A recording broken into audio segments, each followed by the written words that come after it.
This video is brought to you by Devout Decals, makers of reusable Catholic art for your home altar, your bedroom, and your home classroom. We continue our Lenten journey on this Sunday with Monsignor Ronald Knox continuing to go through the Sermon on the Mount. And here he turns to probably the most famous passage in all of the Sermon on the Mount, the discourse on turning the other cheek and essentially what to do in the face of enemies. It's a very hard teaching for most people, very hard, especially on our modern ears, where we feel as if we must give what we are given, give back what we are given, essentially, give as good as we get. Here's what Monsignor Knox has to say to our very modern ears about this hard lesson from the Sermon on the Mount. Let me know in the comments what you think of this. You have heard that it hath been said, an eye for an eye, and a tooth for a tooth. But I say to you not to resist evil. But if one strike thee on the right cheek, turn to him also the other. And if a man will contend with thee in judgment and take away thy coat, let go thy cloak also. And whosoever will force thee 1 mile, go with him another 2. See Matthew chapter 5, verse 38. This is, I suppose, the best-known passage in the Sermon on the Mount. And from the way some people talk, especially in the newspapers, you would think it was the only thing in the Sermon on the Mount. And you cannot have failed to notice that they often entertain very extraordinary ideas about what it means. There are quite a lot of sincere people going about who talk about putting the Sermon on the Mount into practice. And when you ask them how they meant to do that, they will tell you, why, next time the country tries to go to war, we will go on strike to prevent it. Failing apparently to see that if this passage forbids going to war, it equally forbids them going on strike. Personally, I do not think it does either, but if it forbids either, it forbids both. If you take it literally, it forbids altogether any attempt to prevent injustice. Now, none of us, I hope, wants to deny that nations in their dealings with one another, and classes of men in their dealings with one another, ought to apply the spirit of the Sermon on the Mount a great deal more than they do. But it is no good talking as if the Sermon on the Mount had only to be taken literally to avoid all further possibility of social disagreement. It is not meant to be a social program. It is a message primarily to the individual Christian soul.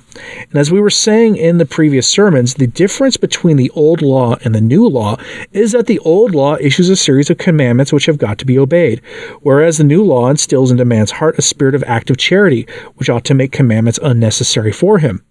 The old law said, an eye for an eye and a tooth for a tooth. When it said that, it did not order you to take revenge on your enemies. That would be absurd. It laid down the principle that if you did take revenge on your enemies, you were to observe a strict law of retaliation. You were to exact so much vengeance and no more. How much, you ask? Why, the precise equivalent of the wrong done to you. If the man struck you on the right cheek, you were to strike him on the right cheek, not on both. If he took away your coat, you could take away his, not his cloak, which was more valuable. If the man forced you to go a mile with him as his guide, perhaps, or to carry his luggage, you might force him to go a mile with you, but not 2. You were not to charge interest. That was the point when you inflicted retaliation. Observe, then, that our Lord turned that principle exactly inside out. Instead of hitting back his assailant on both cheeks, the Christian will want to hit on both cheeks himself. Instead of wanting to get a cloak in exchange for a coat, he will want to lose coat and cloak as well. Instead of wanting to drag the other man 2 miles in his own direction as compensation for having been dragged 1, he will go 3 miles in the other man's direction altogether. The natural man wants to charge interest. The Christian's immediate thought is to throw in a bonus. That is our Lord's teaching about retaliation. And what does it all mean? Why, it means this, that the Christian who has really drunk in the teaching of the Sermon on the Mount is thinking always, not how he can get something or how he can keep something which is his own, but how he can give something away. I think my favorite story among all the stories of the saints is one about the Polish saint, St. John Cantius. He was a seminary professor, and rather absent-minded as seminary professors are apt to be.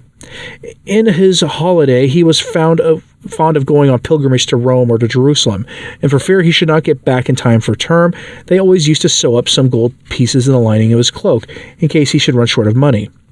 On one of these journeys, he was set upon by robbers who took away all the money they could find on him and asked him if he had anything else. No, nothing else.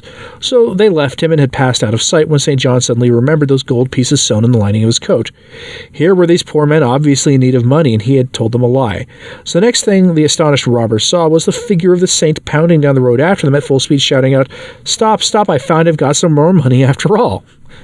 I'm glad to say that they did not take it. Indeed, they gave back what they had taken already. But that is what I call living by the spirit of the Sermon on the Mount. Our Lord gives us 3 instances of how the real Christian will behave when he suffers injustice. When he is smitten on the cheek, when his clothes are taken from him, when oppressors, no doubt he is thinking of Roman soldiers, force him to accompany them on a journey.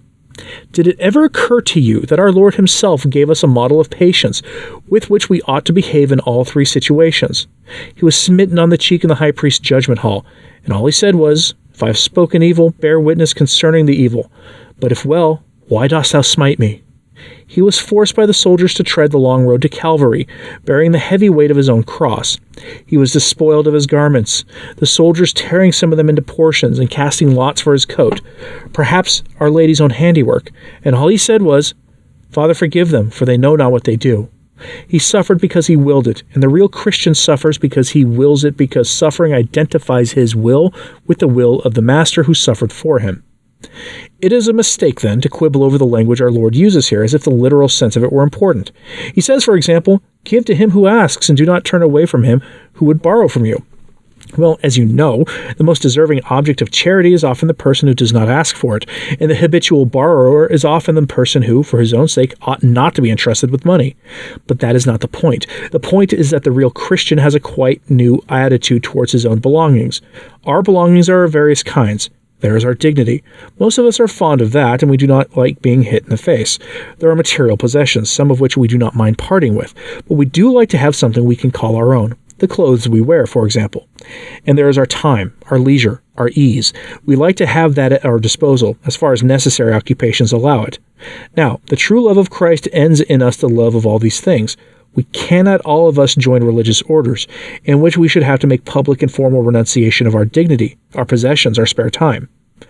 But the love of Christ, if it really takes hold of a man's heart, brings with it a spirit of detachment, which makes him as indifferent to the loss of these things as if he had entered religion and signed them all away. I am afraid that does not sound very much like us, though, does it? What is the model after which we are striving, in our very inferior way? Shall we remember that sometimes when nature, still strong in our immortified hearts, makes us quick to resent an injustice, when an insult from a stranger humiliates us in public, shall we think of our Lord's cheek, red under the mark of his persecutor's hand? When we suffer a temporal loss through man's injustice, shall we think of our Lord praying for the soldiers as they drew dice for his cloak? When exacting superiors or tiresome friends make unreasonable demands on our time and energy, shall we think of our Lord on the road to Calvary, burdened with the instrument of his own death? I think we shall become rather more like Christians if we do. And that was Monsignor Ronald Knox trying to help us understand the point of the Sermon on the Mount, which is to not be attached to our things, to even our own dignity, but to be ready to give them up if necessary. It's to instill in us a sense of charity, a charity that goes well beyond what the world would call reasonable. St. John Cantius chasing after those who accosted him, to give them more out of charity, out of honesty, out of love and fidelity to our Lord. It's a truly incredible story, and one we should take to heart.